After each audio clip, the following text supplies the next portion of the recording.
Everyone, it is 7 o'clock, so call the regular meeting of council for the City of Colwood, Monday, November 27th, to order. We do have to, I know our agenda says not, because at the time the agenda went out, there were no in-camera items, but there will be one coming forward this evening, council. So with that notation to the agenda, I am looking for approval. So moved. Second. All those in favor? Opposed? Reminder, folks, we do acknowledge that we are meeting on the shared traditional lands of the Coast Salish people, and we will go ahead with our meeting. Public participation time, so this is a point where any of you in the audience who may have something to say, the podium is yours. Mr. Marchand? Oh, you need the microphone. Yeah, I can't be heard any other way, so... Good evening, Your Mayor, Worship, Council. A little bit different for me this evening. It's not to address anything on the actual agenda itself, but by good luck and happenstance, I happen to be standing before you today.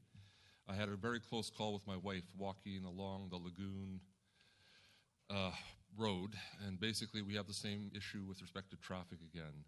You'll recall that we asked what the plan was with respect to traffic calming on Lagoon and Milburn. I can report myself, having physically seen it, that the speeds are no longer decreasing like they were when those cameras and photo radar efforts were put in place. They're now being ignored. I can vouch for that firsthand. We had a very close call today during our walk, and I believe also that there was somebody trying to text while driving, which is probably a recipe for disaster. I would request that council put out some sort of a communication so that we know what the plan is with respect to, I'm sure you've had several months now to collect data. I personally would now like to know what the plan is, and I know several of my neighbors would also like to know exactly what the foreseeable plan will be for the traffic calming situation on Lagoon and Milburn. Thank you.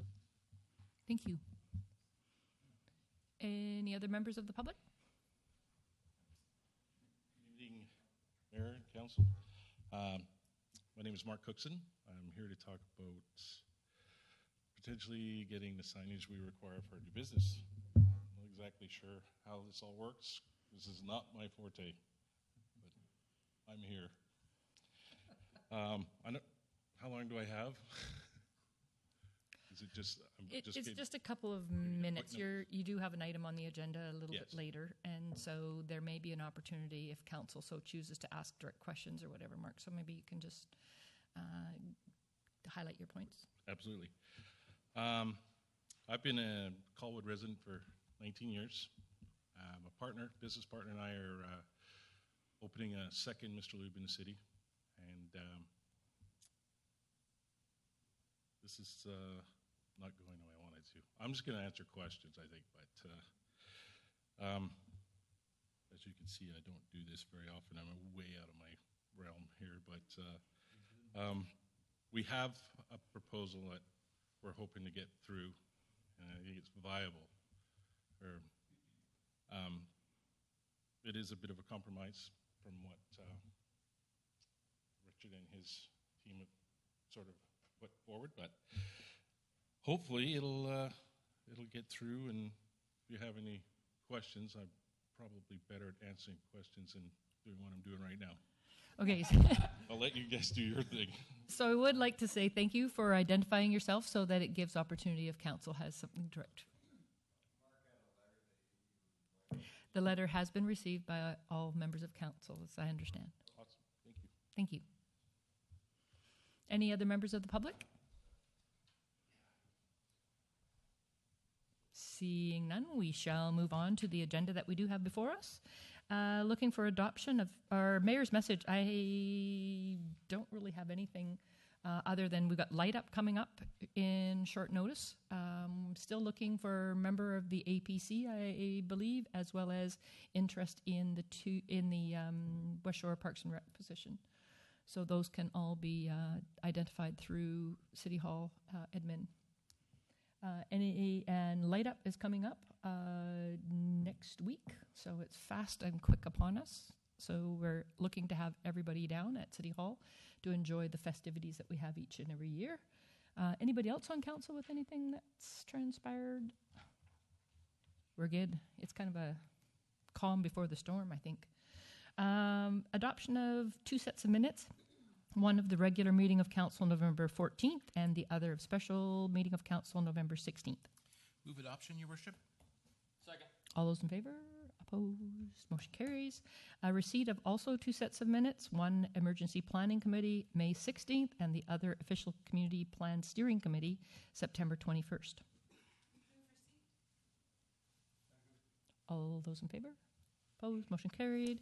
One item of correspondence before us from Cameron Eby of the Provincial Ambulance and Paramedics Dispatchers. Just going in, there was it was basically for information, folks, and that if there are any questions or concerns, they are available to us. Councillor Day? Thank you. I read through the documents that they had sent to us, and I didn't notice any Colwood specific information, so I thought it would be worthwhile if we're going to lobby directly on their behalf with the provincial government, that we ask them for a presentation so that we can be sure that we're on a very firm footing and that we're speaking to our knowledge of our community and what our specific issues are within our particular area. That's a good way to get the information before us. So a motion to reach out to them for a presentation? Yes, so moved. Second. Any other discussion? All those in favor? Opposed? Motion carried. New Business Advisory Planning Commission. Just to note that the proponent for the amendment for Daniel Place and Hatley Drive has withdrawn their application, and we may well see something come forward in the future. So we will move to 6.1.1, a recommendation development variance permit application DVP 17024 for 319 Wale Road. Thank you, Worship. The APC at its meeting a couple of weeks ago heard an application that is requesting to vary the Colwood sign bylaw number 60 by relaxing the permitted number and size of oversized signs associated with the new Mr. Lube business currently under construction at 319 Wale Road. The proposed signs are suited for the existing commercial uses and are consistent with other oversized signs in the area, but staff do not support the applicant's request for signs that are internally illuminated.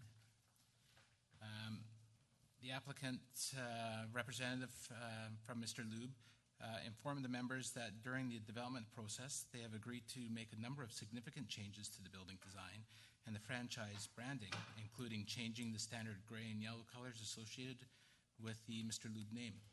He added they have been supportive during the development process and have taken the necessary steps to apply to vary the signage for commercial business. The presenters provided the APC with a PowerPoint presentation showing the neighboring business signs, stating that the signs that they are proposing are considerably less intrusive and will not project light compared to other commercial signs. The APC didn't have any issue with the size of the signs or the sighting of the signs per se, but supported staff in their opinion on light. Subsequent to that, the applicant has, as mentioned earlier, has made another submission to the city, and at this point, before any motion is made, I will defer to the Director of Planning. Thank you. Mr. Borrell? Thank you, Your Worship. As has been handed out to Council, there is a package containing a revised proposal from the applicants. It basically consists of the originally request signs, with the exception of the sign that faces Wale Road, which they're proposing to be non-illuminated as opposed to what was originally proposed to be interior illuminated LED signs. So as Council is aware, the applicant is in the audience and is available for further question. Thank you. Members of Council?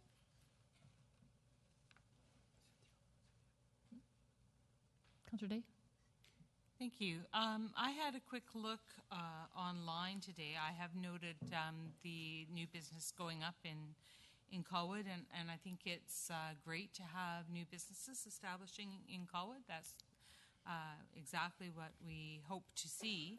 But I do have a concern about the lighting of signs. A number of times on the roadways, especially when the roads are wet or it's starting to get dark, the glare can be really problematic. And so I've certainly watched the site for some time. And when I looked up other locations, for example, across from Updown on Douglas Street, there's Mr. Lube there. They are situated well back on that lot with parking area in front of them. And they don't appear to have any illuminated signs that I could discern, at least not through Street View and Google Earth, unless something has changed since the last update for that program. So I really think it's quite appropriate, the recommendations that we're making, because when you're driving up the Island Highway towards Colwood from, say, West Shore Parks and Rec coming up uphill, that sign that is on tonight's presentation is sign A, which is proposed to be illuminated in this program. It would be very prominently visible as you're coming up that roadway, and I think that I certainly would prefer to see less light pollution happening along our main corridor and main entryway. The building is very, very visible right now, so I don't think that signs that had, some side lighting around the letters would be any less visible, but might be a lot less glaring in those certain times when signs are more problematic for the drivers and the pedestrians. Thank you. Staff, could you clarify, is the new proposal illuminated or non-illuminated? The proposal received today is illuminated except for the sign that faces Wale Road. So illuminated except for the Wale Road facing one. That's correct. Thank you.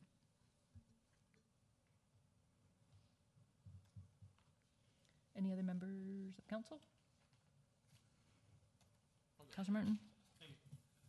So I've struggled with this one, and I'll tell you the reasons why I struggle. If you go to what the staff included with the current signage that's in the area, and what I'm talking about is that specific complex where it's Wendy's and the Co-op and Tim Hortons and so on.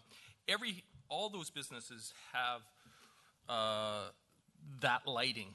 And then we're suddenly coming in and saying to a specific business now, no, you can't have that where everybody else has. Especially, if you look at that picture where it says touchless car wash, we've got something that's not even advertising a specific business. It's just advertising something it does, and we're letting them be lit up that way, but we're not allowing this new business to come in. Also, that area has a huge amount of lighting right now. West Shore Park and Rec sign is constantly being complained about and how much lights. So, there are definitely other businesses within that core. I'm comfortable with sort of them, and I understand we need to transition. We need to transition to shadow lighting for all these businesses. And I understand that you can't have it all happen all at once. And that's why I feel comfortable with allowing them to have the one sign facing Wale Road, have the other three backlit, and then as we begin to transition the rest of these stores to backlit lighting, I'm comfortable with also having Mr. Lube have that fourth sign backlit. And so I feel as though that's probably a nice compromise in the short term until we work our way through this and we have all our businesses backlit.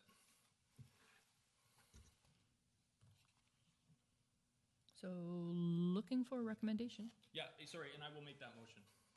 Thank you. But I need a seconder. Have you got enough information on that, staff, for the motion? Seconder then for... Do you need...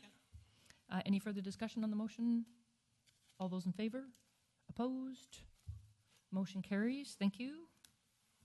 Moving on, please, to Finance and Administration report from our Deputy Emergency Program Coordinator in regards to the 2017 UBCM Community Emergency Preparedness Fund ESS grant application. Somebody going to take that one? We do I have, see Mr. Amy in yeah, the we do audience. have staff here as well. Jeff, would you let me to begin? And then staff are here to answer questions if or do you want to start? Jeff, would you like to begin? Okay, we'll have Jeff. Okay. Well, it's a good thing you came.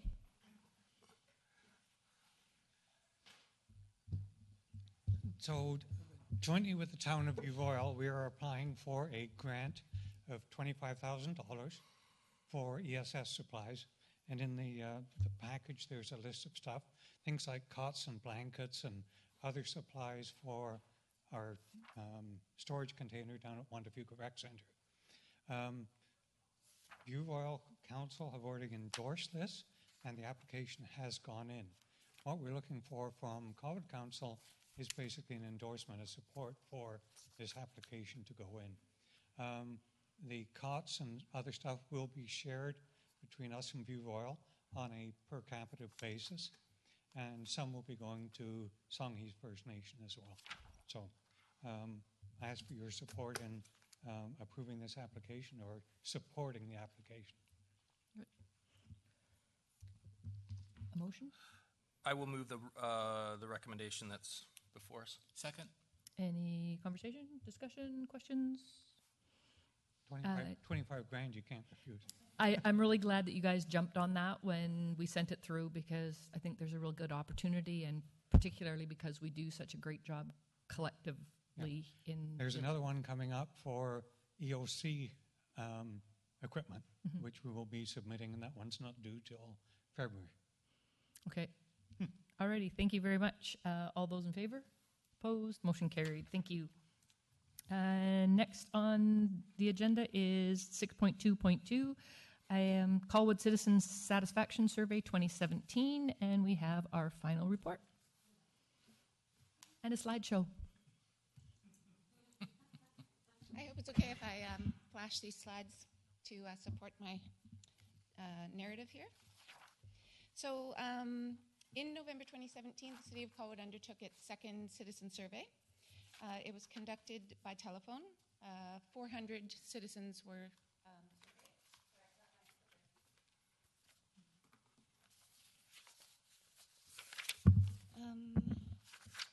So citizen satisfaction surveys, as you know, are one of the most effective forms of public engagement, a great way for local governments to understand citizen needs and concerns and priorities.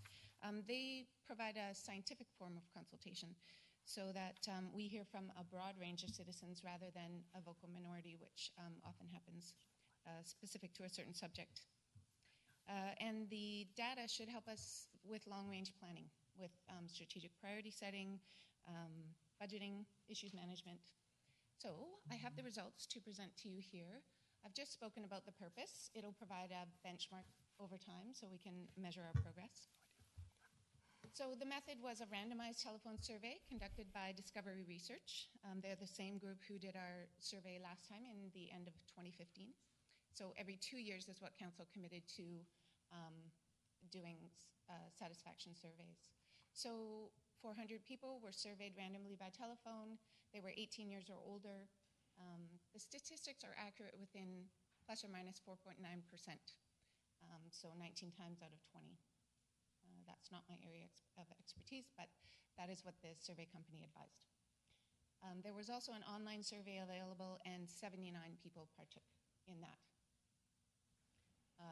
The weighting was used to determine how many people of a certain age group to match with the 2011-17 census.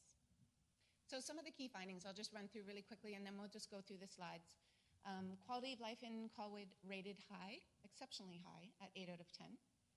Colwood rated higher as a place to raise children and a place to retire than as a place for young adults to live, learn, work, and play, which I don't think is surprising with the state of housing.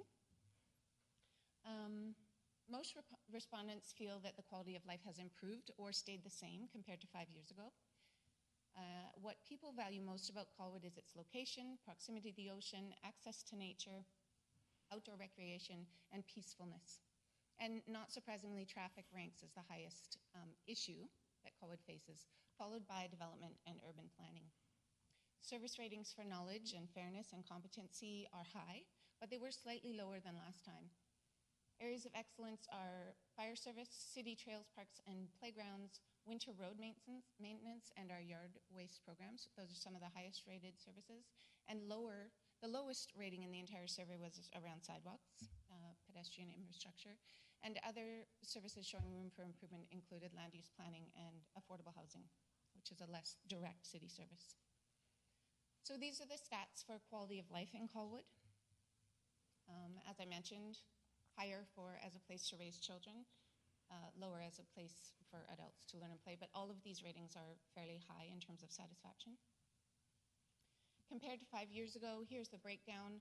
So no change was 45%, 28% of survey respondents thought it got better, worse was 22%. The interesting thing was we also asked for details around why they think it got worse or better.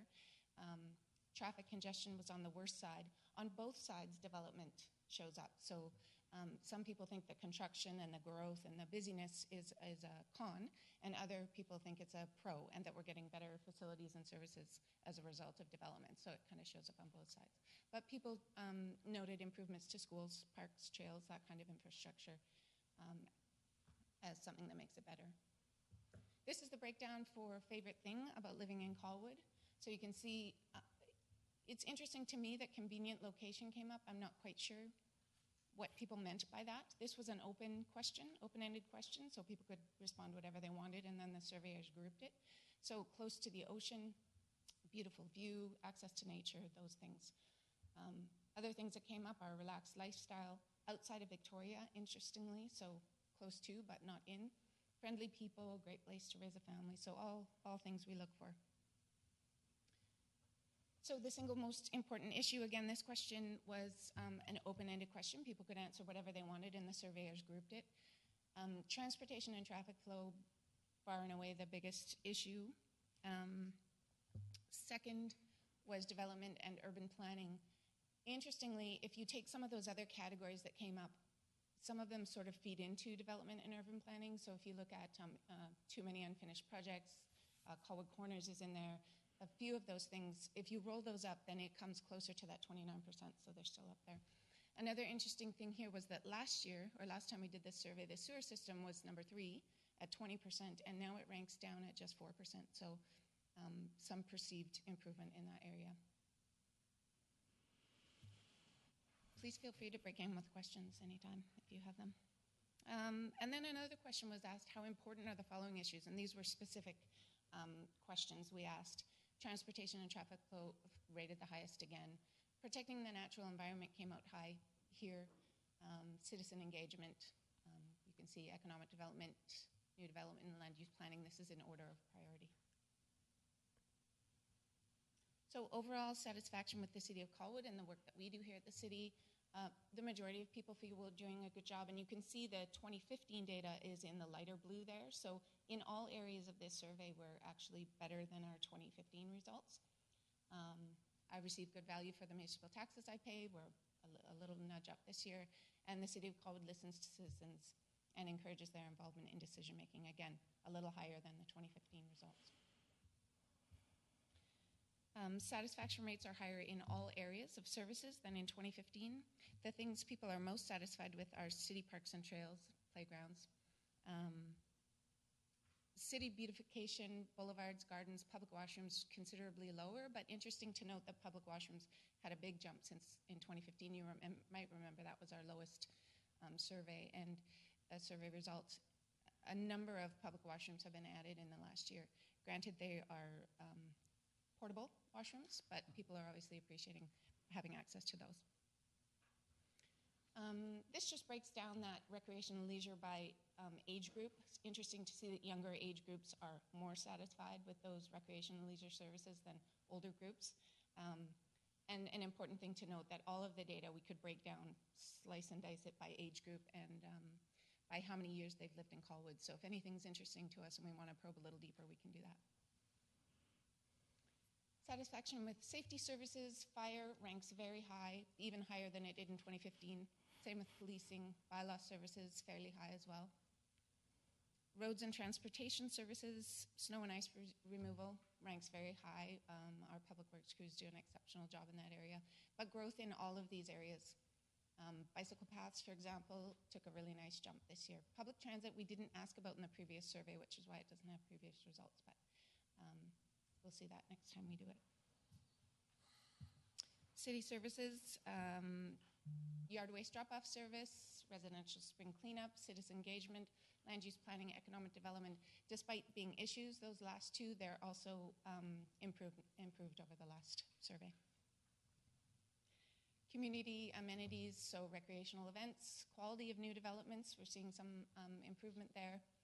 Availability of shops, services, and employment, all of these areas are seeing a slight jump over our last results. So then we asked about specifically city staff satisfaction. So we asked if people have had contact in the last 12 months. 30% had, 70% had not. This shows what type of service they were seeking. So bylaw being the most common, general information, finance, public works, and then several other areas. This is the only area where we saw a very slight decrease over last year's results, last survey's results, and that may be due to we're seeing an increase in population, but not an increase in city resources. That's speculation. There's another way to look at this slide, though, I wanted to show you. So this is showing, I should have said at the beginning, the rating out of 10. What this one shows is the percentage of people who rated by satisfaction rating. So not satisfied being the blue, satisfied being green, and yellow being very satisfied. So you can see that those ratings actually translate into quite positive responses. For example, for friendliness, 98% are satisfied with staff friendliness, and so on. So, and I compared some of these results with District of Saanich and City of Victoria, and we're above in all areas, some of our counterparts. We also asked about the official community plan this time. 22% of people surveyed said that they had heard about our Making Waves OCP review, which was a positive result. That would translate to about 3,000 people in Colwood. So we thought that was positive. And satisfaction with the directions in the community plan are very high. You can see increase in transportation choice, 9.3. Making the waterfront accessible while protecting sensitive areas, 9. Walking, cycling, and transit options. Shaping new development to fit natural areas, also 8.6. All of these areas were rated highly. Oops. We also asked about sewers. Is your property connected to sewers? 39% said yes. That's slightly higher than in 2015 where 35% said yes. Fairly predictable result considering we've added a few more people. And then of those people who didn't have sewers, would they connect if it was an option? And fairly similar results to 2015. Mostly it depends on cost. 35% said that they would if they had the option. Hearing about what's going on in the city. So the local newspaper is still the most common source for information, but it's interesting to see that it's decreased over our last results, while the website, city newsletters, and online social media have increased.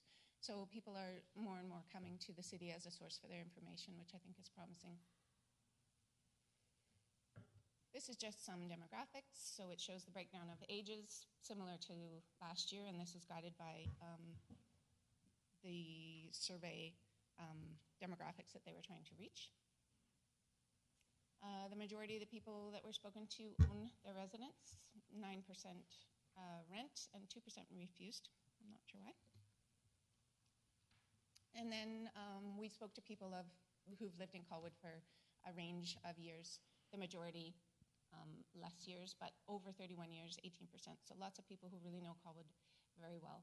So those are the results of the survey. Any questions? Thank you. Any questions from council to Sandra? Thank you, Worship. Are there any other communities on the West Shore that do a citizen survey? Do you know? I'm not aware if any others do. The comparators that I looked at, as I said, were Esquimalt, Saanich, and Victoria. Yeah. I'm not aware that any of the other neighboring communities do this. And I would just say, I find for our second survey that these results are very encouraging, and I think it goes part and parcel with the improvements that we've been making over the last couple of years to our parks and other pieces of infrastructure. I guess the other part two of this, the important part, is how we react or to some of the less than positive things like like sidewalks and things like that, and how we take the residents' concerns and comments to heart and actually put some action into them. So whether it's dedicating some funding for additional sidewalks or whatever, but just to address a need that the residents felt that was important to them. So I hope that would be the part two to this. So it's very encouraging. Great job. Thank you, Sandra. Thank you. Echo. Councillor Nault and then Martin. First, a quick comment. I'm happy to see so much agreement with the directions our OCP has taken. We've put an awful lot of effort into that with staff and council and the public. I'm glad to see the public is buying into it. The question I had is, were the questions in 2017 identical to 2016? Mm-hmm. And if so, I'm concerned about the decline in the level of satisfaction with staff performance. It's not a huge decline, but it is across the board, and I think it's something that council should be worried about and discussing. So the questions were identical with a couple of exceptions. Public transit wasn't asked about the first time. I noted that as we were on that slide. And the OCP questions obviously weren't on the previous survey. We had asked about sewage treatment in that place at that time. So otherwise, the questions were identical. Councillor Martin. Thank you. I guess I will echo what the other councillors said. I mean, obviously, it's wonderful to receive this information to sort of have a starting spot and to begin to grow. And as Councillor Logan said, that this helps us identify the issues that we need to address. I guess I want to talk about that, though. So I want to go to the slide that you were talking about. How would you rate the level of services? So when we start looking at, for example, being treated fairly, 11% of the respondents said that they did not feel as though they were being treated fairly. Do we have any clue what they're talking about? Are they talking about development permits? Are they talking about that a city worker didn't clean their street? Are they do we have any level of concept of why they feel, why 11%, which is a significant number, feel as though they're not being treated fairly within the city? We don't have any direct data about what service they were getting. The only data we do have is this, which we could extrapolate something from. The highest service people were looking for was bylaw services and then general information. That's the closest tie we can make to this. We don't have direct data. Okay, so I guess at some point, through the chair to our senior staff would be, I would love to eventually try and figure out and define what that means. In addition, I would also like, the other one that concerns me is response time. And there was 19% of the respondents said that they were not satisfied with the response time of the city. And I understand these surveys, and I understand that people can have unrealistic timelines. I don't know if that means that we were truly slow, or if we are bad at communicating, if we're bad at giving fair expectation. I don't know what it is, but there's something lagging there. And I guess those two, the treating fairly and a response time, I would hope that staff would eventually come back and give council an idea of why those issues are being perceived in the community and how we're going to specifically address those two. Well done. Yeah, I'm done. Councillor Day. I didn't have any questions for you. Sorry. Fair enough. Thank you, and thank you for presenting the second of our modern surveys. I just happened to have my archives with me, and this is the South Colwood Local Area Plan from 1992, which includes survey results from 1991 when the community was surveyed. And many of the things that are in here are things that we are now seeing in our OCP. So I think that's really good news for Colwood, that when the community, that you're giving this presentation and being very open, and that the dialogue that is being done with the community is being presented in a way that isn't going to perhaps be lost over time, because I don't think anybody actually has this document. I happened to find it while looking for something else.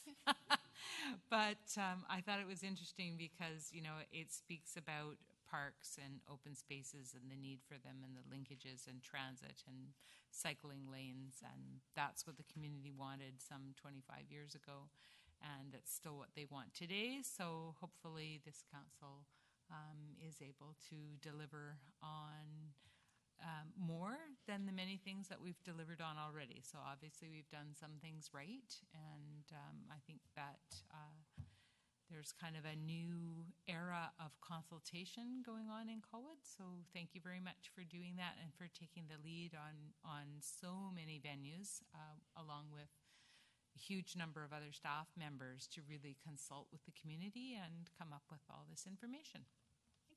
My pleasure. Thank you very much. Anyone else before we move on? Sandra, thank you. It was well done. Thank you. Item 6.2.3, recommendation coming from our Emergency Planning Committee Chair, Councillor Martin. I left my iPad at home, so I'm going to be winging this. So, yeah, I got it here, but I've got other notes that.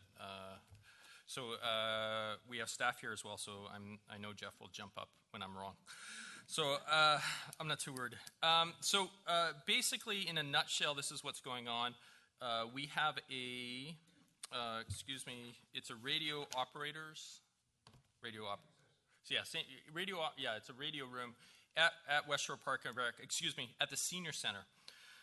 For some reason this year, the Senior Center has decided that they would be charging a membership fee to the volunteers that are attending that.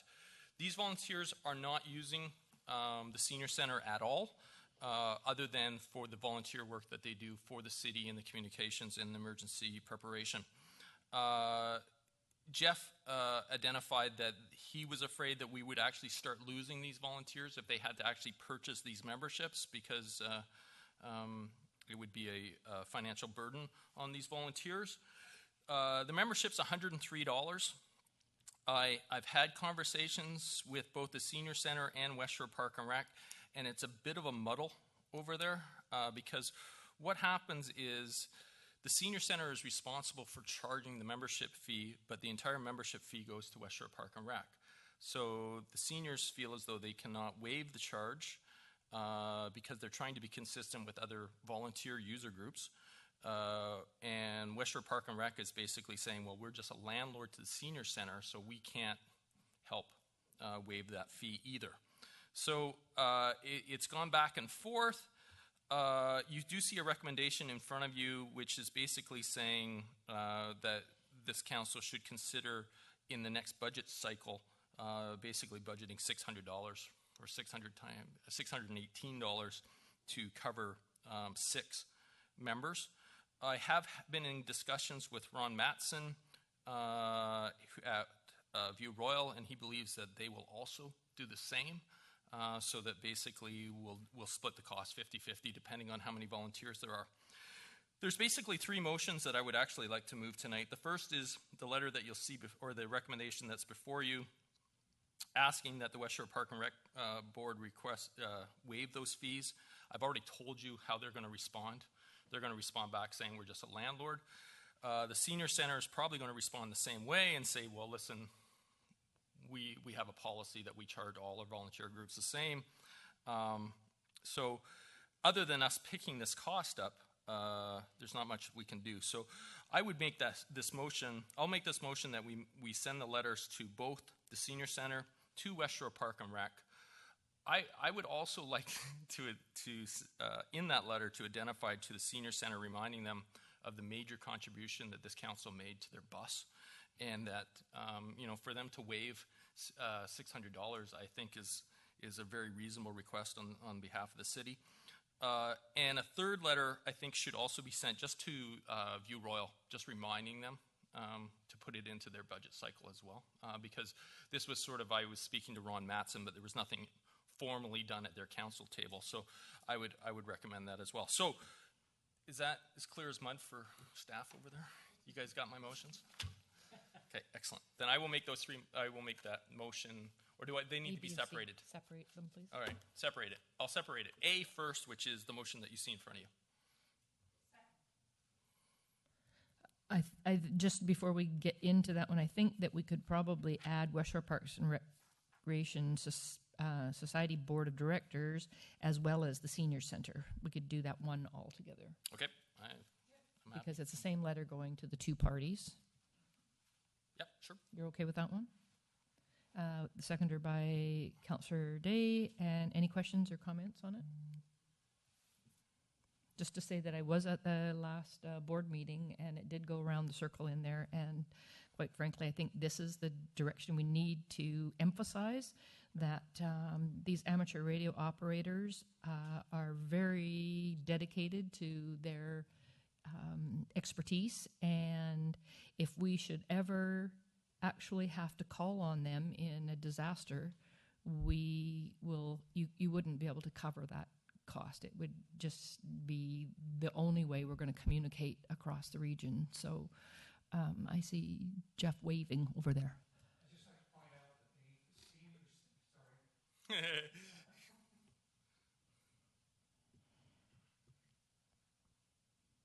I'd just like to point out that the Wondafuka Senior Centre is our primary reception centre for evacuees, not just from the city of Colwood, but it could be from anywhere on the South Island. As we saw in the summer, people travel some distance to be housed, and we have responsibility, and that's one of our 5, 6 reception centers, but that's the primary one. The reason we have the communications in there similar to this is so that if we do activate as a reception center or group lodging, reception center is more or less daycare, group lodging is overnight, that we can communicate to the other municipalities to say we've got Joe here, we've got Fred here from your municipality, so it can get back to the families that are looking for these people. They don't know where they've been evacuated to. So that's why we have that radio group there. They come in once a week. They talk to other municipalities, other agencies like the Red Cross, the Salvation Army on a regular basis, so that in emergencies they know they're out there, know what frequencies they're on, know how to talk to them, know where they are. So, okay? Thank you.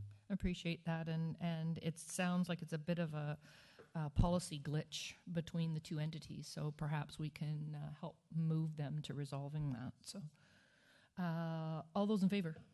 Opposed? Motion carried. Your other recommendation, Councillor Martin? Was, yeah, to send the letter to the View Royal, so, So that's the backup plan, right? Yeah. Seconder, please. Any discussion on that one? All those in favor? Opposed? Motion carried. Thank you. Next item under that section, 6.2.4, is a requirement that we appoint 2 of our council members to serve on West Shore Parks and Rec.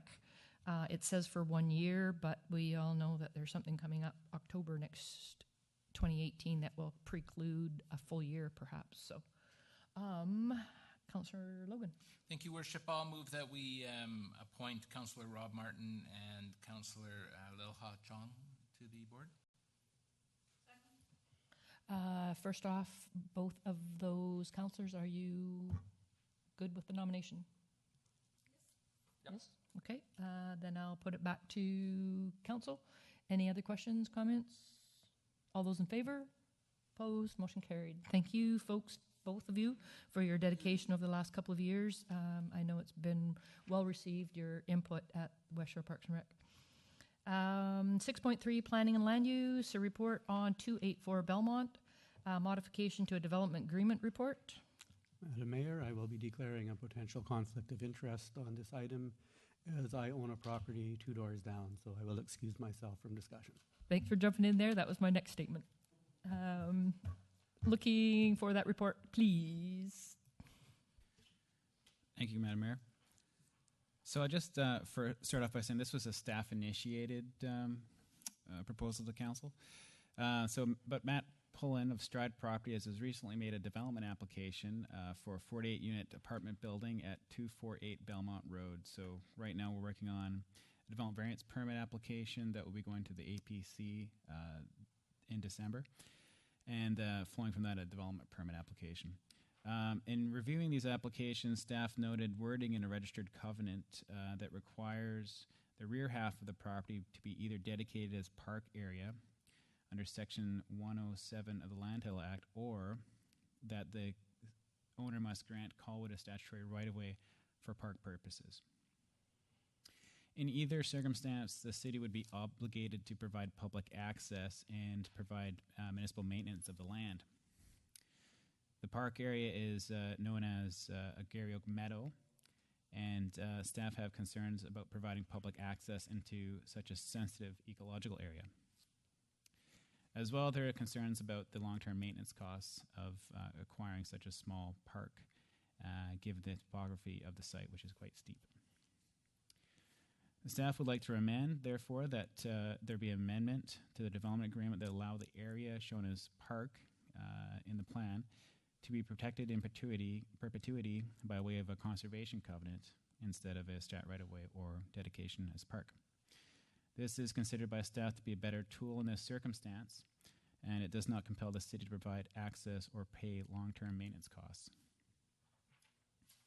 Staff are also recommending that a 4.5 meter rear yard setback measured from the covenant area be put in place for the principal building in order to respect the Garryoak ecosystem, and that would be, as proposed, built into the development agreement or covenant amendment. The proposed amendments are considered minor, as the intent of the existing covenant continues to be protection of the green space and the associated Garryoak ecosystem on the property. This is being presented directly to council for consideration of the amendment to the covenant and authorization of the mayor and CEO to sign off on said covenant amendment. Thank you. Thank you. Any questions to staff to begin with? Councillor Day? Thank you. I'm just curious, I always understood that this area, when it was designated as park, would then have the benefit of the expertise of our staff, more or less overlooking it and taking care of it. I always understood that we could have parks that did not necessarily have public access. So my question or concern with the new vision for how to manage this area is who will take care of it and what will the maintenance be?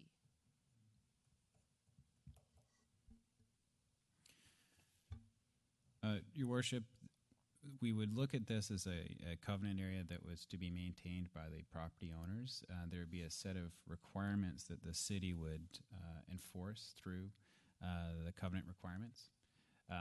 So essentially, the conservation of the area in its natural state would be the primary intent of the covenant, and we'd be looking to enforce any breaches of that intent. Councillor Day, follow up?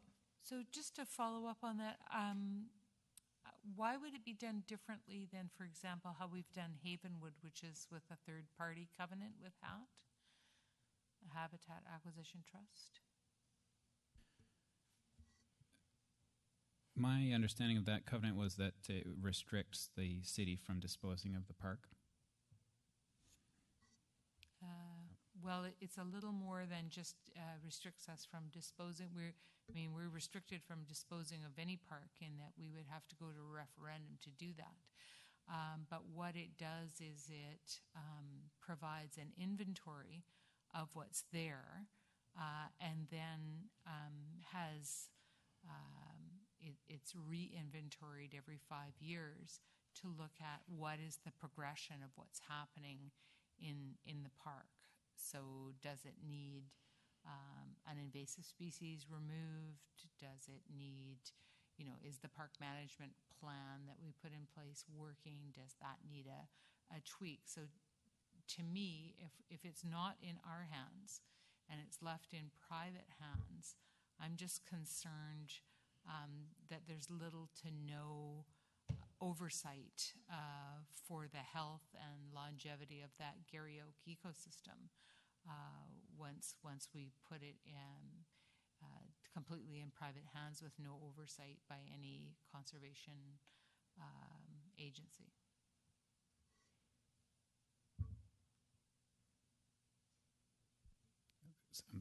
Apologies, the question. I guess my question is what oversight would there be to ensure the longevity of the Garry Oak ecosystem? Your Worship, as proposed, it would be through the covenant conditions being enforced through what is normally applied as a rent charge that can be built into the covenant. So it would depend on the city becoming aware of any breach or any damage to the natural resource there. We often depend on people in the community letting us know that there's been an issue in one of our covenant areas. I'll just give the manager of development an opportunity. Do you have anything to add? Thanks very much. If I just may add just a little bit, I do know what you speak of with third-party covenants with Habitat Acquisition Trust. Those covenants are thinning in their ability to be applied, largely because of the funding that two groups like Habitat Acquisition Trust are also thinning.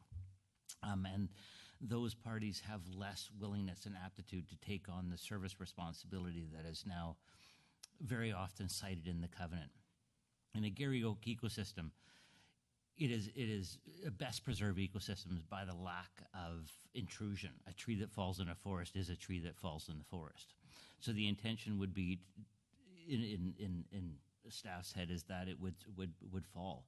If we're talking about damage by people and parties, Habitat Acquisition Trust may be a party, for an example, that could draw staff's attention to it, but much in the same way that the public could, as being their own stewards and their own policing agents, I might suggest.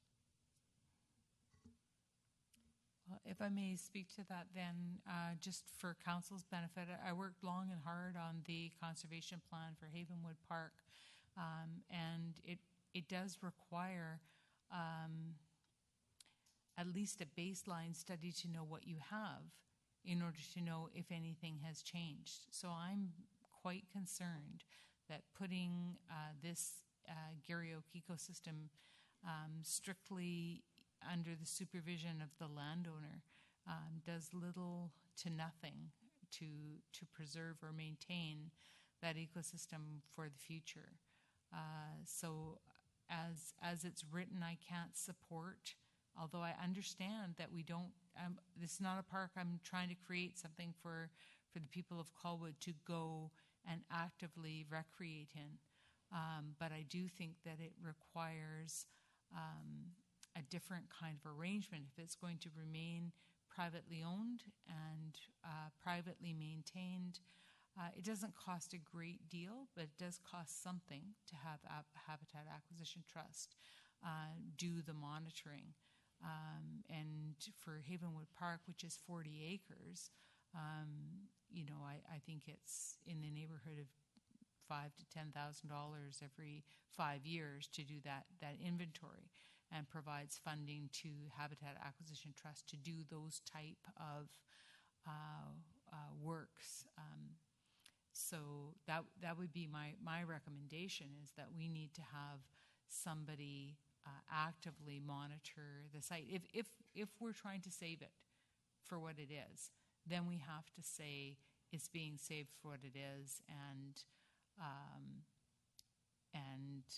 it has to be able to be monitored by more than just the neighbors saying, yeah, somebody went in there, they weren't supposed to be in there, but there was kids, they were drinking, they started a fire. Who knows what's going to happen, and we have no way of returning it back to a better condition. If it was in the city's hands, we would have choices that we could make at different times. In private hands, we would have no choice to make. Any other comments? Councilor Martin? Thank you. Through the mayor to staff, can you tell me if let's just say council passed the take no action, and so we were going to revert back to what was in the plan. Are you suggesting that we would be mandated to provide public access to that land, even though it's a Gary Oak Meadow? So I'm seeing a head shake that's no. Is that correct, or? Public access directly, no, but we would need to make the provision for maintenance personnel to be able to get in there to do exactly what's being discussed at the table tonight, the ability to monitor. And that may necessitate vehicular access as well. Okay. So I guess I'm not exactly sure how I feel about this one. I'm still trying to figure it out. But I guess just as a general comment, it's becoming frustrating to me that it seems as though every development we have, we seem to get the worst possible piece of land as our park, right? Some cliff somewhere that there's no possibility that you could actually use that. We end up in this situation where we're getting a lovely Gary Oak Meadow, which I think is wonderful, and it helps us maintain that sort of concept within our community. But again, it doesn't give it any public access, and it becomes a struggle for me because part of our goal with these asks of parkland for the city is so that we're actually providing resources to our community members. And it doesn't seem as though we're actually accomplishing that goal. It seems as though we're taking a piece of land off a developer's hands that they didn't want anyways. So I guess I'm starting to become a little frustrated from that standpoint, that I would actually like to see some parkland where we can actually do parks in them. And right now, I'm not exactly sure because I'm torn on this one because I know with West Shore Park and Rec, we really try and shoo people away from the Gary Oak Meadows in that land. So I definitely don't, if that's what this is, then we definitely don't want to allow public access. But by the same token, I don't know. That's where I'm at right now. Thank you. Thank you. I'm going to go to our CAO for a moment and then back to council because there might be something. Thank you, Your Worship. I'm going to generalize a little bit. So generally, when a property is reviewed for development purposes and sensitive ecosystems are identified, they usually are protected through restrictive covenants. We haven't been doing that in Colwood. We've been using parkland and taking them as a public asset rather than just simply protecting them through a restrictive covenant, which is what we're proposing here tonight. The benefit of doing that is the burden of protecting that land and the liability associated with it falls with the landowner rather than the community and the public. It also requires that we have to be more diligent in responding to any reports that the lands have been altered in any way and prosecute if they have been. I'm not sure if that's happened. The other problem with our current practice of dedicating covenanted areas as parkland is there's I believe, an expectation that we're doing something with them, and we're not. In other words, we have lots of these little areas of what I would have considered to have been restrictive covenanted areas dedicated as public land, parkland, for conservation purposes that we probably have not stepped foot on because of either restricted access or manpower limitations or whatever. So I'm not sure if it's a bit of a false sense of security that we have done these parkland dedications for these conservation areas that could have otherwise been handled through a private covenant that would not have put the transferred the liability onto the city. In other words, the developer has initiated a project, presumably profited from that project, and transferred the liability, or as Councillor Martin suggested, what would otherwise be not usable land to the community. So that's why we have now suggested that we switch gears somewhat and follow what I would consider more of a accepted practice in municipalities to simply restrict the use, but keep it in the hands of the private landowner. Thank you. I had Councillor Logan's hand up prior to this. Thank you, Your Worship.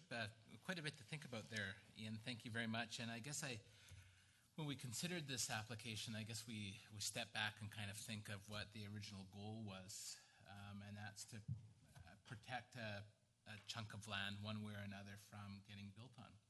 So whether it's protected through covenant or through park, it doesn't really matter. It's that it's being protected because it's been identified as something of value, like a Gary Oak Meadow, and so I think if a covenant satisfies that protection, I'm okay with that. I'm not sure that we need to necessarily identify every piece of green space as park, because with that comes an expectation of being able to access it. And I don't think that every park should be accessible. There needs to be some green space, and that needs to be left as in a natural state. I guess I would just throw it back at staff to say, okay, I'm not sure if I'm 100% comfortable in kind of weaning ourselves off of at full stop of monitoring these pieces of property. So perhaps it could be that we have some sort of program, and that we would check it out every once in a while to see if there's been any activity up there, and determine if any restorative actions need to take place, as opposed to just stepping back completely and keeping our fingers crossed that a neighbor would report something. But I just throw that out there. Ian, you've got a comment. Yeah, goodness. Answer. Your Worship, one last comment, and it's probably a bold statement to make, but I think over time, and I mean perhaps 10 years, if we do a good job at asset management and we get all of our own built infrastructure properly inventoried, and then we'll move on to all of the municipally owned natural assets, we then will move into all of the restricted covenant assets within the municipality. We do need to inventory them all, both the wetlands, the streams, the trees. But it's going to take some time, because we are literally starting from scratch, and we have to deal with the built infrastructure first, and then we'll deal with the municipally owned natural infrastructure. But I would expect that if we did it right, we would eventually inventory all of those Gary Oak Meadows, whether they're under municipal park or restricted covenant. So that would provide us with that monitoring tool, but it's, as I said, it's probably 10 years out by the time we actually get there. Thinking about it a little bit more, Your Worship, I think if we did a really good job in educating the community too about that chunk of property, and this has been my experience, is that people really tend to take some ownership of little chunks of land, and either address an issue themselves if it's in a city park by picking up litter, or reporting it to staff to say we've got an issue here. They're kind of the eyes and ears. So I think thinking that through a little bit more now, I'm more comfortable with what staff's proposing, and I'm prepared to make the motion, Your Worship. Motion made. Seconder, please. Second. Carry on discussion. Councillor Day. Sorry, I didn't understand. The motion is the recommendation? Recommendation. Okay. I'm unfortunately not going to be able to support that motion. I was going to ask to refer this back to staff for a little bit more information. And my concern is that we don't have time and energy to monitor. We are really busy with our parks that are already our parks, that people are going in with our built infrastructure, that we are working hard to do our appropriate asset management planning for. And my concern is what will be left in 10 years' time when we finally get round back to looking at this, because it's up on a hilltop in behind a 48-unit condo building. It was saved from becoming a parking lot and is instead saved. That is how this is here. And what it is for the people of Colwood is it is the owl that you see fly over the road. It is the sharp-tailed snake that slithers into somebody's backyard because it had a place to live and it had a place to be, and it's all of those things that go with it.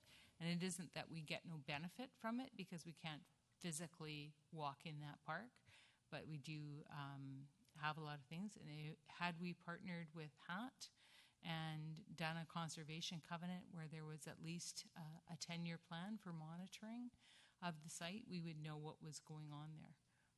So I'm not supporting the motion as written, not because I don't want to support a new direction that staff wants to take, but because I think that if we had investigated some other partners in this process, we could have found some ways to ensure its longevity better.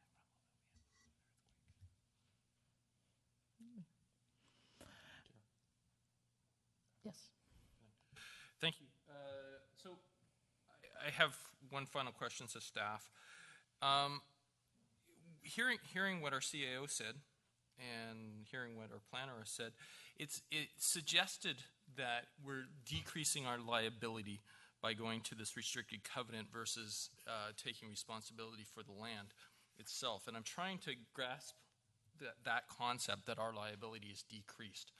Because if somebody goes onto that land and cuts down a tree, and it's city land, then the city will be proactive and will court injunction or whatever we need to do.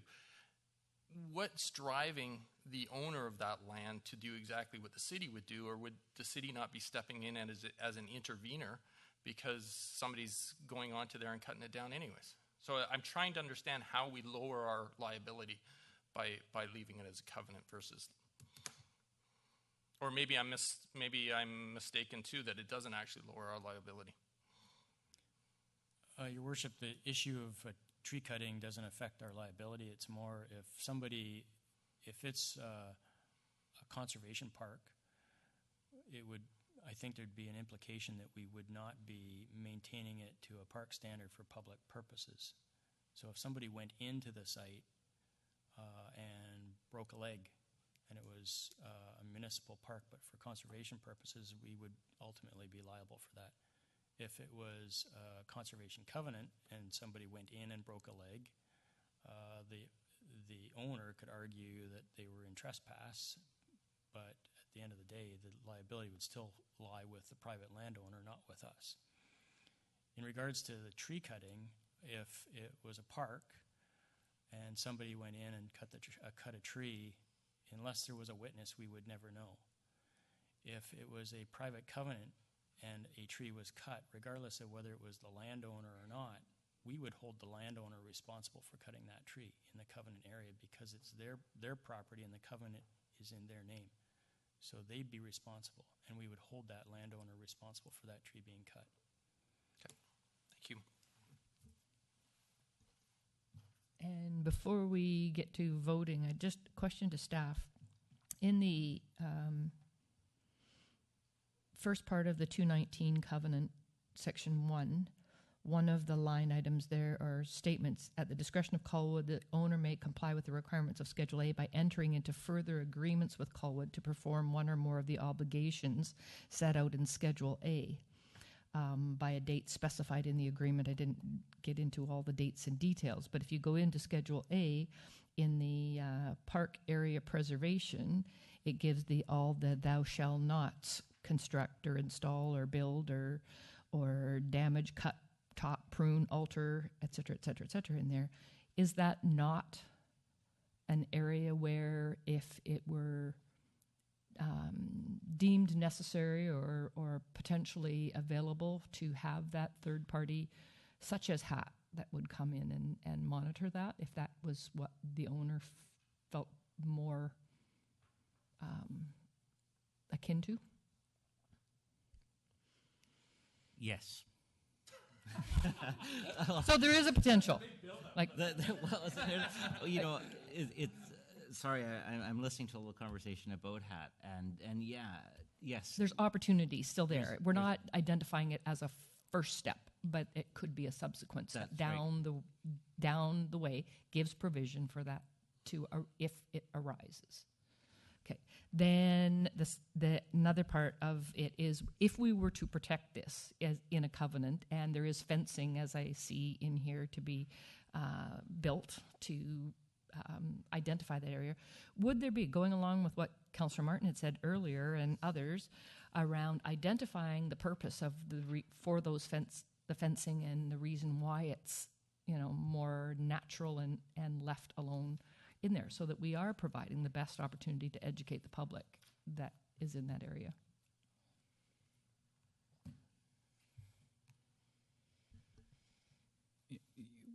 Operationally, we see demarcations of the space as a key part of conservation covenant areas. So split rail fence is often a way that we demarcate areas to be protected by covenant. Signage can also be an option. So we could look at that through the drafting of the actual covenant requirements to properly demarcate the space. Good to know. Thank you. Anybody else last go? Councillor Day? Thank you. To my knowledge, and this is just please correct me if I'm wrong, but I understood that in order to have a third party on your covenant, that third party had to be identified when the covenant was created. You're correct. And from the gap on my answer, yes, was I clearly need to, or staff clearly needs to reach out and speak with HAT to find out what the cost would be, how they would be a party to as a third party, if so directed by council. So I'll just say with that I surely wish we would take the time to investigate that before we made our decision here. So that's all my motion was going to be, was to give staff time to consider that. And my experience of looking at the numbered details to do with Havenwood and the conservation covenant there, and they do have conservation covenant with Saanich as well in their parks. So they're not, I don't think they're going to fold up their tent and go home anytime soon. They would be somebody who would be a real resource to the city of Colwood and would add, and I think those costs should be borne by the property owner, not by Colwood. So that's something that we could have considered if we were to defer this. I'm going to go to staff, because a motion to table would take precedence. A motion to refer back to staff for more information, is that secondary to the first vote? Your Worship, I think we would prefer it to be deferred and sent back to staff for further information rather than tabling. It's quite often tabling doesn't formally give us any direction on what we should be doing with it. But we have a motion on the floor for the recommendation that is. So either the mover and seconder could remove it, or council could vote on it. And if the council's intent was to defer it, then they would vote down the current motion and then make the subsequent motion to refer it back to staff. Okay. So correct me if I'm wrong, but I think a motion to refer is always in order. And the only debate on the motion is to its appropriateness. If you wish, I'm not trying to create a battle at the table here. I'm simply offering you the opportunity that I would make the motion to refer if council would like to entertain that, to refer it back to staff and bring it forward with more information. How are we feeling, folks? I need a seconder.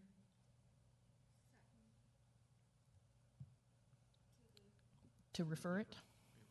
Refer. All those in favor? Opposed? Motion carries to refer. And we'll get that further information as to how consideration to HAT or such organization will apply to this. Councillor Nault deked away on us. I'll go get it. That was a 1.9. Oh, and by the way, that rumble that we had at the beginning was an earthquake, folks, so. Yeah, 1.9.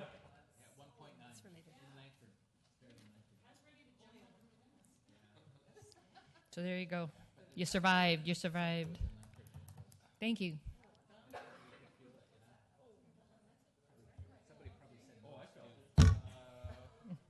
was when Mr. Michelle was Yeah. speaking. Yeah, it was like You made the whole earth move. It was like something was rattling on the roof or something. It was kind of ducking. Anyways, there you go. All right. Thank you for your return, Councillor Nault. We shall move on then to Transportation and Public Infrastructure 6.4.1 report on the Colwood Park and Ride Ocean Boulevard information. Thank you, Your Worship and members of Council. This is a report to request Council consideration on bringing forth a closure document for the Park and Ride facility that's located on Wale Road, or Ocean Boulevard, in Souk, across from the Wanda Fuca. This report does not request Council's consideration to close it. It merely is asking to pass a recommendation to ask staff to bring back closure documents.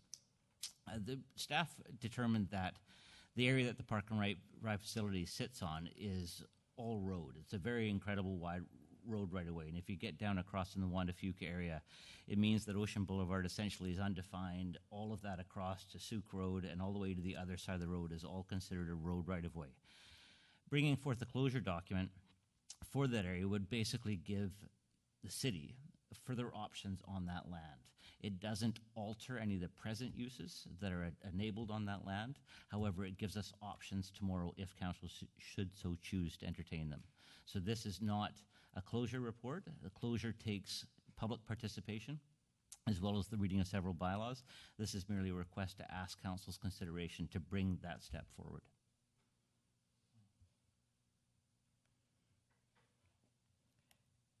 Councillor Day? Thank you. Given the workload that the city is certainly is experiencing, I simply don't see the benefit of bringing this forward at this time. I personally am. I feel it's important that the Park and Ride exists where it exists in the center of Colwood. People depend on it. I hear constantly from people who feel that it should be enlarged, that there needs to be more parking there. And I just don't understand why, when there is no outcome being sought at this time, we would begin a process, take our valuable staff time to do that at this time. So I won't be supporting the motion that's proposed with this. Any other members of council? Thank you. Question? Yeah, well, actually more of a statement. Just from a standpoint of that we need to, at some point, begin to engage West Shore Park and Rec. West Shore Park and Rec actually maintains the Park and Ride. They actually are contracted to cut the grass and do everything else. They also rent that facility out in the summertime to the radio control guys. And my speaking with senior staff over at there, they're not aware of any of this. They're not. So at some point there needs to be an engagement with them as well, because they will have a direct effect. If that Park and Ride ever closed, that would push a lot of parking traffic into their parking lots, which are already overflowing. So. Anybody else? No, well, I'm just trying to rationalize how clearly identifying where a road right-of-way would be, where we're actually going to drive with painted lines, how that's going to impact the Park and Ride. Like, for me, I'm thinking that, staff brought this forward with a purpose to clearly articulate where a road surface should be located, not to say we're going to punt the Park and Ride out of here, it's just more, for me, it seems like more of a housekeeping type of exercise than anything.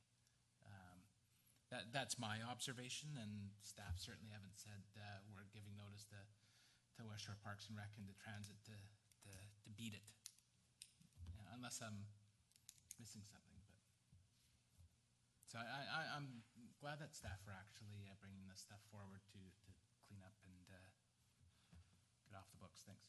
Thank you. Councillor Knoll. First, a comment on this being road right-of-way. I believe that probably dates back to when we were originally designing the intersection there. And we didn't know exactly which plan of the 14 different plans was going to be used, so we reserved as much road right-of-way as we possibly could, just so we wouldn't have to reclassify it at that time. This is, to me, long overdue.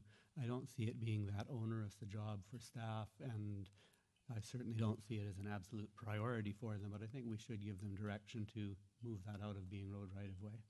Just as a matter of curiosity through you to staff, approximately how long would a process like this take normally? The newspaper posting, if council should resolve to bring forward a closure document for this, it would first consider the reading of 3 bylaws.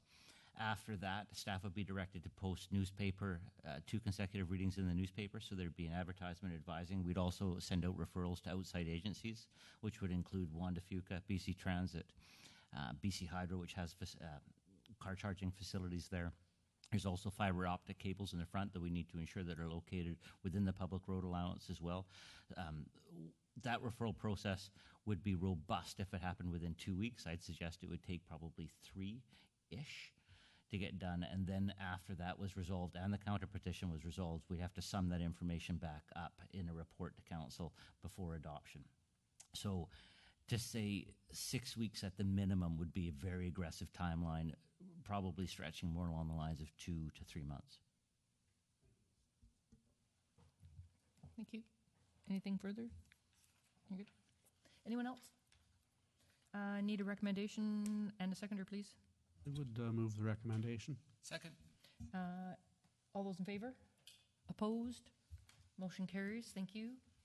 6.4.2, report manager development subdivision services, proposed amendment to City of Colwood subdivision and development bylaw number 195, number 285, amendment number 1715, schedule K and L. Thank you very much, Worship and members of council. This, I think, is responsible for the majority of pages in your package tonight. I'm not sure. And it's simply because of the volume of material that we're considering here. The Subdivision Development Services Bylaw was first passed in 1995 and has languished a little bit in its renewals. Staff intend to bring forward that bylaw as a greater exercise in 2018. However, as we're working through it now, we notice that some practices were old, and we wish the opportunity to bring forward some options to bring it into the modern day. Schedule K references 2 resolutions, Resolution 123 and 124. Both those resolutions deal with the Works and Services Agreement, which is embedded in part of Schedule K. As we started to review those items, we noticed that they were well intertwisted, and that there was some significant cost implications to the development community in regards to the administration charges of Works and Services Agreement.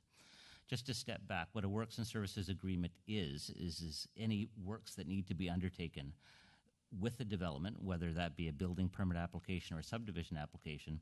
Those developers need to enter into a Works and Services Agreement for any portion of that work that's incomplete. So when a person takes out a building permit, typically they would have to improve the frontage improvements. Those would be incomplete at the time that they took out that building permit, so the staff would enter, the city would enter into a Works and Services Agreement with that developer.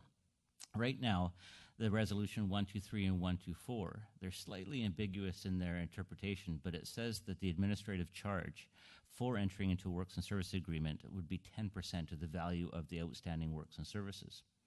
That's not a significant amount when you have a value of $1,000, but when you've taken a bond up to $2 million, that Works and Services Agreement comes into $200,000 worth of administration charge. It's very, very difficult to justify that staff within that calendar year will be spending $200,000 in staff time administering that agreement. Legislation in terms of cost recovery and fees and services is supposed to be balanced with the cost of providing that service. And so once we started to overview that, it was felt to be out of line with both the cost of administering the service as well as the industry norm. Staff have brought forward a change to that, and in doing that change have had to review Schedule K, Resolutions 123 and 124, all which are in your package, and Schedule L, and I'll speak to Schedule L in just a minute. So Schedule K is due to be, the request is to rescind Schedule K and Resolutions 123 and 124 and bring forward a new Schedule K. Schedule K, as it comes forward today, brings forward a new updated Works and Services Agreement. And then Schedule L is proposed to also be amended. Schedule L is presently the statutory right-of-way agreement that's in standard form. It also hadn't been updated for 10-ish years.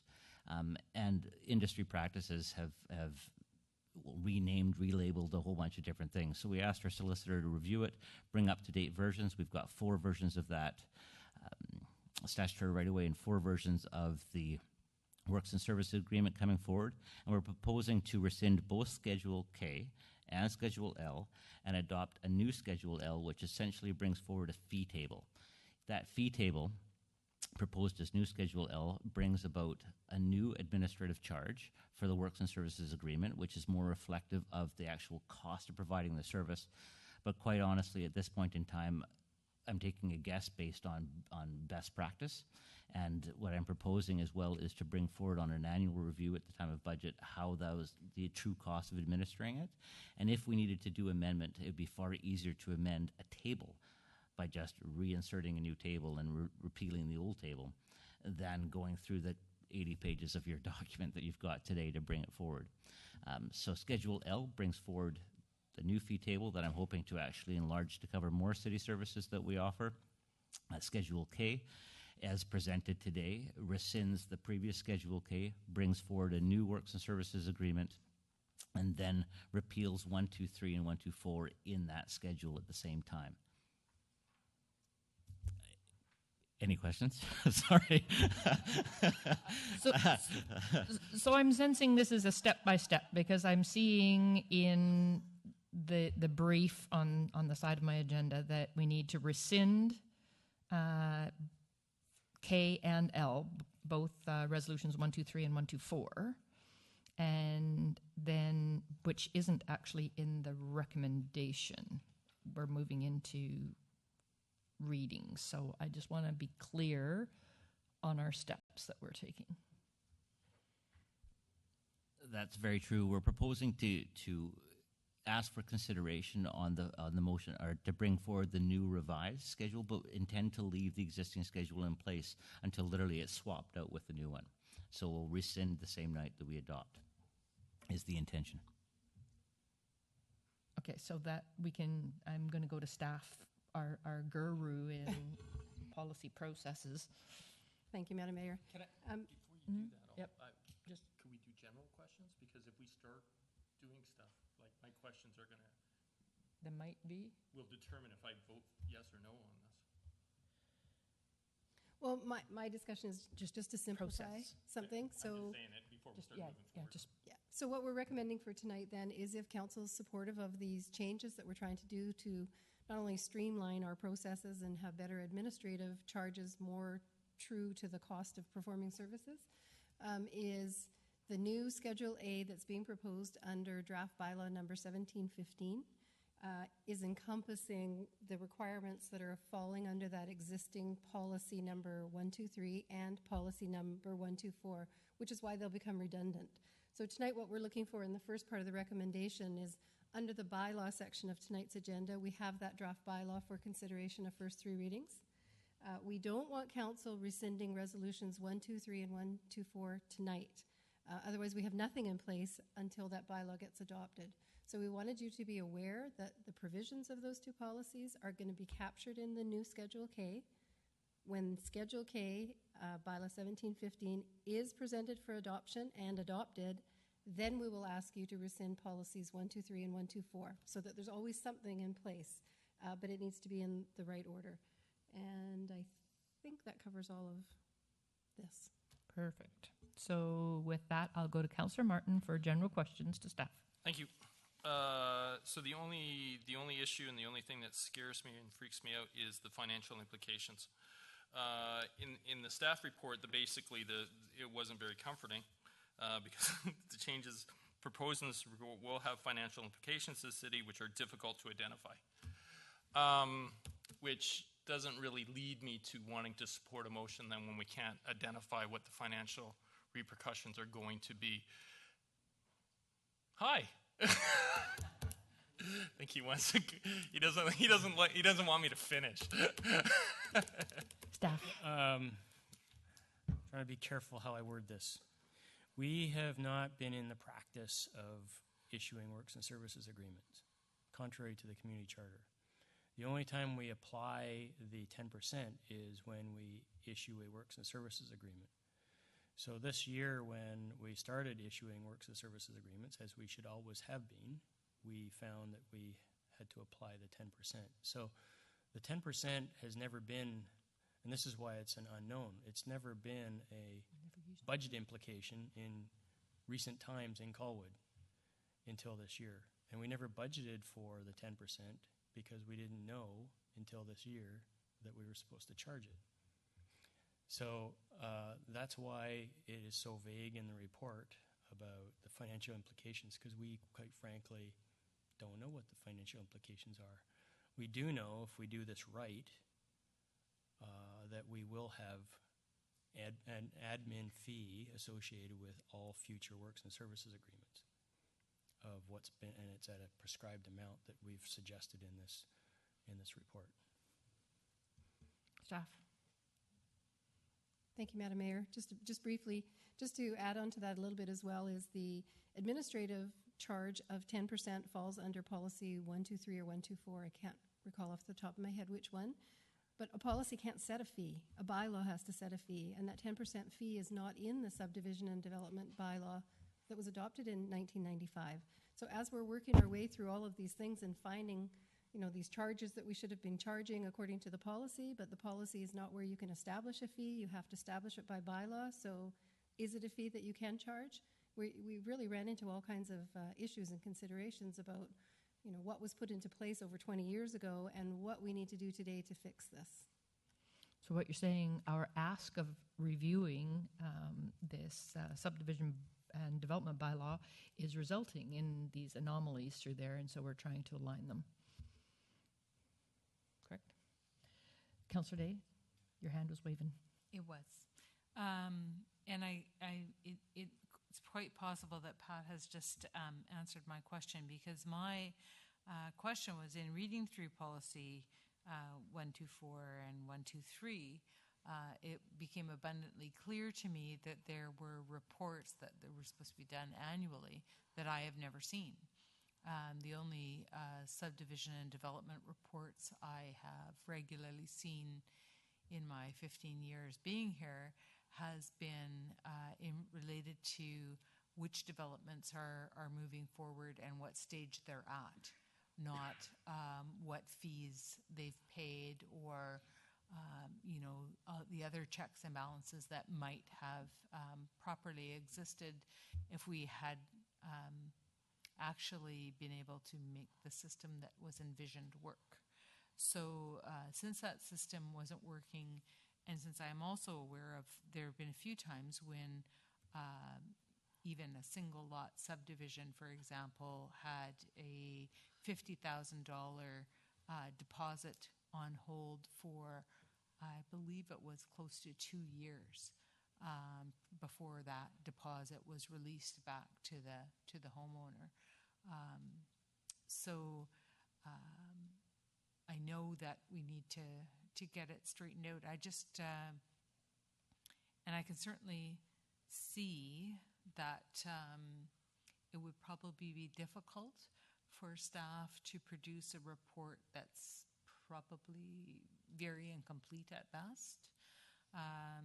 So I was quite concerned about the blank spaces in the bylaw where, basically you fill in the blank and, the development at this address is works and services valued at whatever, and the fee is going to be whatever.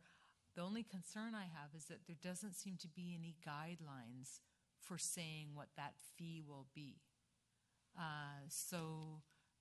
That was just I guess a niggle with me in, I know where I would look to find their address. I know where I would look to find some of the information to fill in those blanks so that it could be a site-specific plan. I have no idea how you're going to figure out what the fee would be. So I wonder if staff could explain that part. The works and services that are required on a fronting of a development, whether that be subdivision or building permit, are defined by the bylaw 285. So that's as resolved by council, and those may include either sidewalks or curb or streetlights or trees or grass or boulevard. All of those works and services come to us through these enactments of these schedules and are designed and costed by a civil consultant. So it'll be a civil engineer that puts forward and endorses, we can do this project with these works as defined by the bylaw for X dollars. That dollar then gets basically multiplied by 110%, and 110% is presently the cost of the security enabled by a works and services agreement. That is passed, presently it sits in 123 and 124 at 110%. Right. The 10% administration charge. So that amount is fully 100% refundable once the developer completes his works. The intention is that you enter into the agreement for a year. Very often they stretch beyond that year because the developer is close to finishing or whatnot. The administrative charge of 10% would be based on the value of works at 100% of the value as opposed to 110% of the value, as estimated by that professional that's overseeing the project. Councillor Martin? Thank you. So I'm going back to my financial implication issues because I had more. It's just our CIO waved me down. So I'm going to just say it this way, and if I can just get reassurances, then I'll be comfortable with it. Cost recovery should be a net sum zero. And if it is a net sum zero, there should be no financial implications for the average taxpayer if we change these schedules. And I am just looking to staff to ensure that there will not be any taxpayer lift in any of these changes in these schedules. And if there isn't, then I'm comfortable with that. If you can't guarantee that, then I'm not going to be supportive of this motion. I have to, yes. There'll be it's one of those. Well, I was going to comment based on what Mr. Howard implied earlier on. Because we haven't entered into these agreements on a standard basis, staff has been administrating these under the cost of providing municipal service. Presently, what this is intending to do is say that there is a cost, and we are assuming that the cost is going to be here. In terms of No, in terms of no, in terms of projecting out, I'll need to analyze it for frankly a year and see. I mean, the staff resources that monitor these are basically staff resources that monitor. The cost of providing the service is already embedded in the bylaw charges already. This is the cost of administrating the agreement. So there's no recommendation here because we'll be dealing with it in bylaws, correct? So we're just a Q&A. Councillor Day. Thank you. Sorry, I had to think about that for a little bit to come up with my follow-up question. So if the deposit is now 100% the cost of what we assume the works are going to cost and that's the deposit they pay, and when the works are done, they get the money back. If they get 100% of the cost back, what reimbursement is the city getting for the staff time to monitor that? So the cost of entering into a works and services agreement is 110% of the cost of works, and that's to guard against inflation over the course of time. There may be cost overruns. Sometimes staff receives various levels of estimates, CDBA, based on the engineer's assurances of the contract cost. And right now, in fluctuating times, those contract costs can go up and down. It's that 110% that's fully refundable, not the administrative charge of 10% of the value of the works. That's kept and retained. Sorry, I'm completely confused now. So under the old bylaw that wasn't being followed, it was 110%. Under the new bylaw that we're proposing to have 3 readings on here tonight, it's 100%. No, I understand. It's when you're throwing around all these percentages and they're very close to each other. I completely get it. The old bylaw, the cost of security is consistent with this new motion that's being brought forward. There's no change with the cost of security. It's 110%. The cost of administrating that security, so the administrative charge, non-refundable, presently is set at 10% of the cost of the security. So does that make sense? So if the security is $100,000 and we're taking 110% of that, we take 10% of 100,000. It's the administrative side, that percentage, that we're looking to change. So security stays at 110%, consistent. This does not change that. It's the administrative charge is being reduced from 10% to 3 basic charges. $1,500 is what's proposed for any works and services that are up to a $300,000 value. $3,500 for any works and services that are below $500,000 value, and then 1% for anything above $500,000, including all of the works and services. Okay, thank you. So we're all good then? Everybody's got all the information we need moving into bylaws? Correct. So with that, we'll do exactly that. Move into bylaws at 7.1. Bylaw number 1667 for final reading. I need to hear from staff, though, that in fact was that development agreement registered or not? Staff? No. Sorry. So we... Boy, I like the way staff are now. There's a however moment. I got a whole big thing there. So you have an introduction on this, I understand, so I'm going to leave it with you to let us know what's going on. Apologies, Madam Mayor. So I have a memo from staff basically outlining that the conditions of the rezoning have not been met in that the registrable development agreement in the form of Section 219 covenant has not been registered on the title of the property. We have 2 drafts ready to be executed. We also have an undertaking from the applicant solicitors saying that once they're executed, they will be registered. So staff are supportive of council giving this consideration of 4th reading. Mindful of under the Section 131 of the Community Charter Act, the mayor can require that council reconsider a vote again within 30 days. So we would be checking in with council on the December 18th council meeting to confirm whether this development agreement was indeed registered and give the mayor an opportunity to recall the vote. That is an option for council tonight, being that the development agreement hasn't been registered, in terms of giving it 4th reading and then checking back in on the 18th. Another option is to not provide 4th reading in light of the conditions not being met, and it would conceivably have to come back for December 18th or later council meeting. Thank you. So before we move anywhere forward, we do have because of our change in schedule for December, we have another council meeting slated for December the 4th. You do not see this information being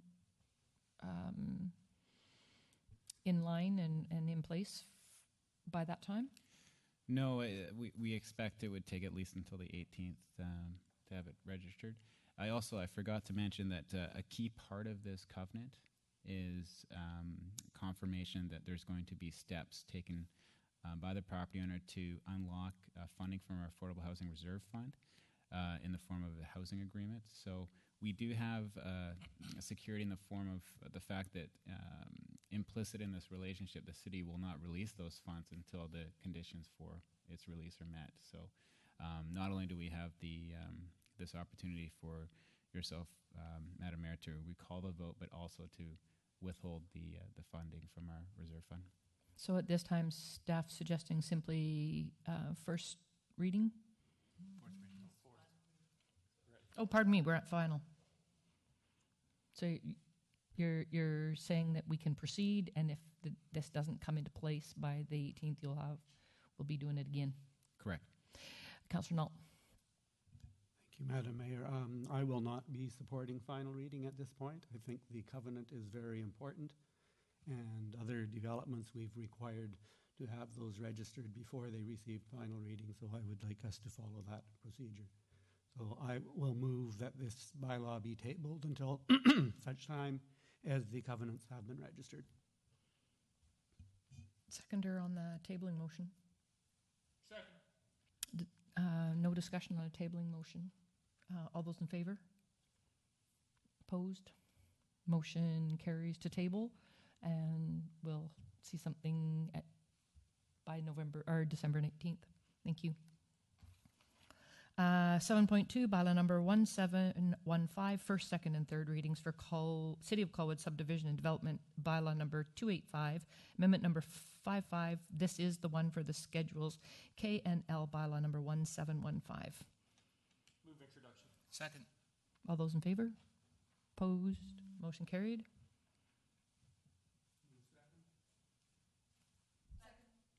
Any discussion further? All those in favor? Opposed? Motion carried. Move third. Second.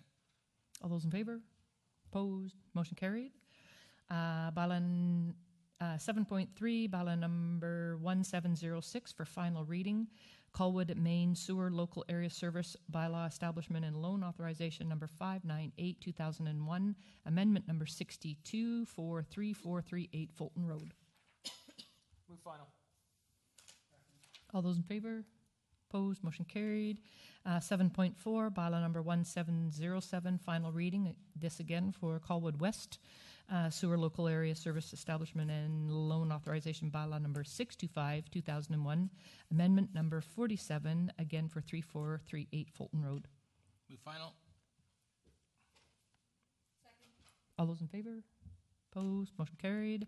Final bylaw this evening, bylaw number 1708 for final reading, Colwood Main Sewer Local Area Service Bylaw Establishment and Loan Authorization number 598, 2001, amendment number 63 for 2060 Souk Road. Move final. Second. All those in favor? Opposed? Motion carried.